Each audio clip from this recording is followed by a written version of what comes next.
This show is dumb and I love it. The fourth season of Symphogear is due out today, if I've timed the upload of this video correctly. I'm going to be tuning into it because Symphogear is a series I thoroughly enjoy, and you may think that an unusual sentiment given its not-so-high ratings across the internet. Well, strap in, folks, because we're about to go for a crazy dumb ride here as I examine why I find this stupid-ass show to be so fun. Part 1, General Stuff. Symphogear is primarily an action series, and above everything else, action is something it excels at. One of my biggest problems with watching most action anime, and I know I'm not the only one to notice this, is how often action is interrupted. Unless you're watching a Studio Bone show, often in the middle of a fight, the fighters will stop as some character, be it them or observers on the side, explains in thorough detail the nuances behind everything you just saw. This usually has the effect of killing the pacing and tension of whatever fight this sort of interruption happens in. In a few rare instances, this sort of interruption can be beneficial to a scene, such as in the latter half of the Khmer Ant arc of the 2011 adaptation of Hunter x Hunter, where the slowing down of the action for the sake of exposition is taken to such an extreme that it loops back around to being fascinating to watch unfold, as an entire episode will play out showing mere seconds of a fight. As I said, though, instances like that are rare, and in most circumstances it ends up being like an episode of One Piece, where literally any character will launch an attack that we, the viewers, clearly see, only to have the episode pause so some character can explain to us exactly what we just saw, even though we very plainly just saw it and don't need it explained to us. A lot of those issues tend to stem from shows being adapted from books or manga, where it was necessary for characters to explain attacks so the reader could follow what the hell was going on. In shows like those, it's a case of simply being a poor adaptation, where instead of thinking through how the change in medium should affect how the story is presented, the people who adapted those works instead played it safe and stuck too close to the source material, and came out with a lesser adaptation because of it. Symphogear doesn't have those problems. It's an original anime, not based on any manga or novel or anything, so it gets to build its action scenes from the ground up to work well in animation. Where characters in some other poorly adapted anime will shout the names of their attacks and exposit exactly how their attacks function, because, you know, how else would the viewer understand anything without being told it? Not like we have eyes or anything. In Symphogear, at most an attack's name will flash on screen as it's happening, and the fight will continue on without anyone stopping to explain anything. This has the effect of making the fights feel faster paced and more exciting. Given the high quantity of action scenes littered throughout the series, watching it feels like nothing if not a thrill ride. This isn't to say that all the action scenes are unbroken sequences of explosions and punches. Characters do sometimes talk in the middle of the action, but it's never to explain what can be plainly seen. More often than not, characters will be yelling about their feelings and beliefs, arguing with their opponents verbally while simultaneously fighting them physically. Every fight has its own purpose in the narrative, aside from just being a cool spectacle.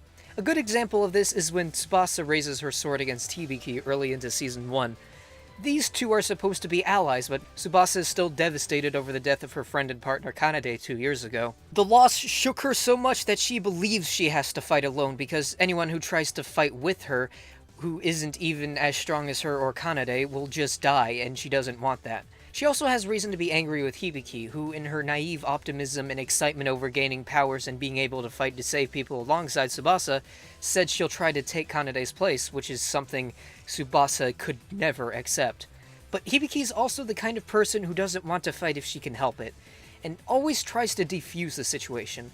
Their clash, brief as it is exciting because it's backed by all that emotional baggage. It's easy to feel the anger and sadness inside Tsubasa and the confusion in Hibiki. Without the knowledge of how filled with turmoil Tsubasa is and how naive Hibiki is, this fight would have been nothing more than pretty flashing lights. But instead, it's also an emotional gut punch for both characters, one that informs their actions through the rest of the series. Also, part of the charm is that most of these action scenes are carried out by singing idols. I've talked briefly in a past video about how I find this whole idol thing to be weird and alien, to say the least, but for Symphogear, for this one show, I'm okay with it. The reason why is because Symphogear takes the concept of the idol, which itself is ridiculous, and mixes it into such an over-the-top action scenario in a way that acknowledges and makes use of its ridiculousness to provide as much popcorn entertainment as possible. There was never a chance in hell I could take any idol show seriously.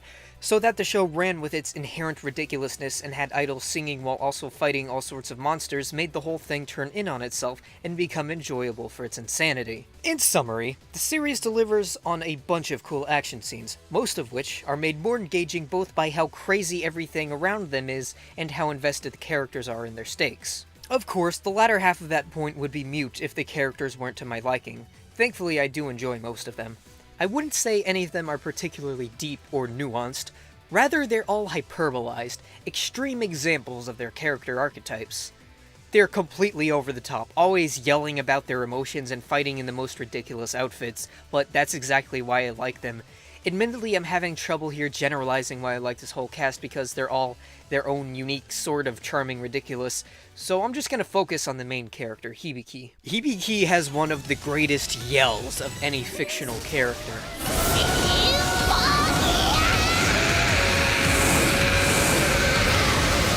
I'd like you to remember that yell because it's important, and we're coming back to it.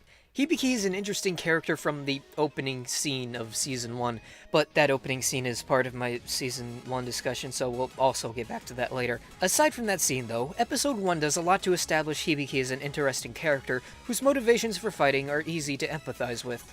In the first episode, she's wounded almost mortally and witnesses someone she looks up to sacrifice her life to save her, even though they're total strangers. This singular traumatic event is one of the most important in Hibiki's life, and it informs many decisions she makes down the line. The one question we need to ask here is, how does this traumatic event affect Hibiki? The answer is, it motivates her to become a hero who hates fighting others. For example, later in that same episode, 2 years later in Showtime, when another deadly supernatural event starts happening around her, instead of freaking out and freezing as she did previously, without thinking, Hibiki grabs a little girl and makes a run for it in an attempt to save her. This is an obvious result of her once being saved. Now she wants to save others in turn. That would be all well and good if that was all there was to it, but thankfully it's not. What makes her continuously interesting throughout the 3 seasons we have is that her beliefs and desire to save people are repeatedly challenged, whether through her own naivete, through others confronting her, or both. This is most prominent in Season 1, when Hibiki's learning how to fight and finding her reasons for doing so. See, we're not just watching a cool character kick ass, we're watching a cool character kick ass while coming to terms with her own self-image and role in the world. She starts off hoping to at least replace the predecessor who saved her life, but through fighting both her allies and her enemies, she comes to realize that she's had the wrong mindset. Through her fights, she grows into her own fighter with her own reasons for wanting to save people. She doesn't just want to repay a debt, helping others brings her genuine joy. And finally, we get back to Hibiki's yell. I view this scene as the moment when Hibiki comes to terms with who she is, what she's doing, and why she's doing it.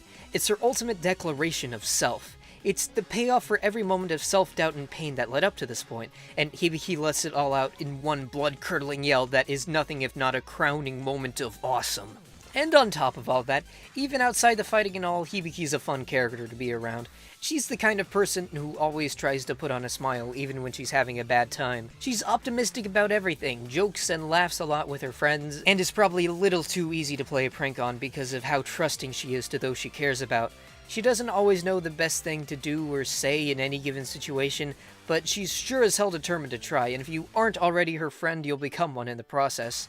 She's the kind of person who strives to and will put a smile on your face. How could I not cave in and smile with her? Part 2. Specifics about Season 1. So you know how a few minutes ago I said we'd get back to the opening scene when I was talking about Hibiki? Well, here we go. Season 1 opens at the end of the season story, with Hibiki dead. And the time I first saw this show, that little trick worked wonders to keep me engaged through Season 1. How many anime out there have the balls to kill off their main character for good? Can you think of any? I struggle to think of more than a few, which I shall refrain from naming because that would be spoilers, I think. Point is, it's such a rare occurrence that the possibility of it being a thing was alluring enough to draw me in.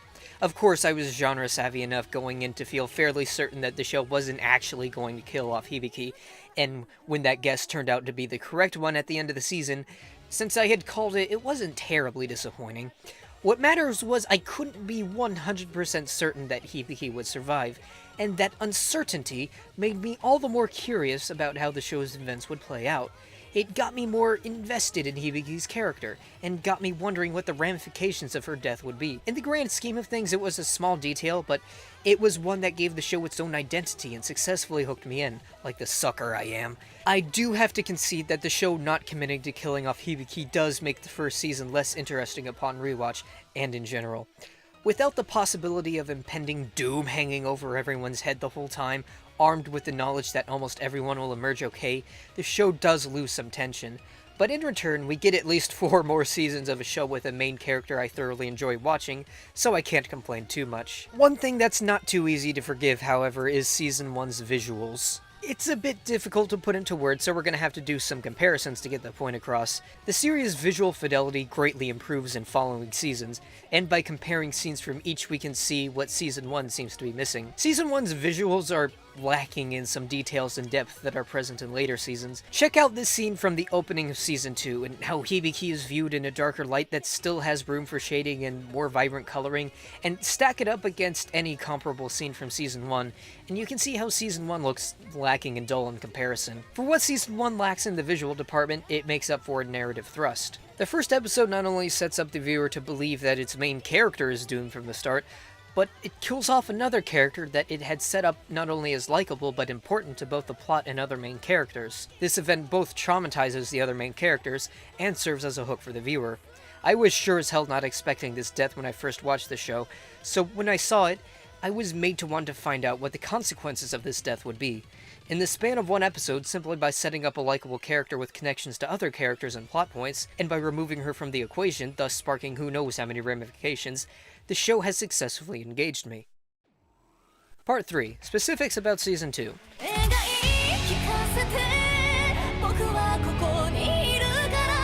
Season 2 is overall an improvement over the first season. The reasons why being visible from Episode 1, the step up in animation quality is immediately apparent, as showcased by a big idol concert starring Tsubasa and a new main character that is so stupidly gorgeous with all its vibrant colors and maximum quantity of frames that I could watch it all day. I say maximum quantity of frames because I have no idea how to weave Sakuga into a sentence properly. Bear with me here, I'm still learning.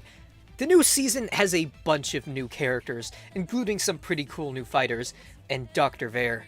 Dr. Vare, or as I'd like to call him, Lloyd, is the best kind of show stealer. He's Season 2's primary antagonist, a mad scientist who is so over the top in every way that he ends up becoming the center of attention anytime he's on screen. Look at his variety of crazy facial expressions and poses. Combine that with how much his voice actor hams up his performance, and it all adds up to Lloyd being a delightfully wicked and silly presence whom the show would be markedly worse off without. As a villain, Lloyd has much more presence and is much more memorable than Season 1's Ryoko, aka Fine, who was not nearly as quirky and whose defining characteristic was that she masqueraded as a good guy for about half of Season 1. The twist that Ryoko is actually evil is hinted at enough that it's not a surprise when it does happen, and neither version of her was ever that interesting to begin with, so the twist had no chance of leaving any impact. But Lloyd? His betrayal was immediate, thus the show quickly dropped any pretense of wanting to have a twist and instead got right to him being deliciously evil. Just by being deliciously evil, Lloyd has much more personality and is much more memorable than Fine. Season 2 also succeeds as a roller coaster ride more than its predecessor. Some of my favorite big moments from the series happen this season. For example, the fight at the end of Episode 5. Hibiki's going up against this big monster thing, and then she slips up just slightly, and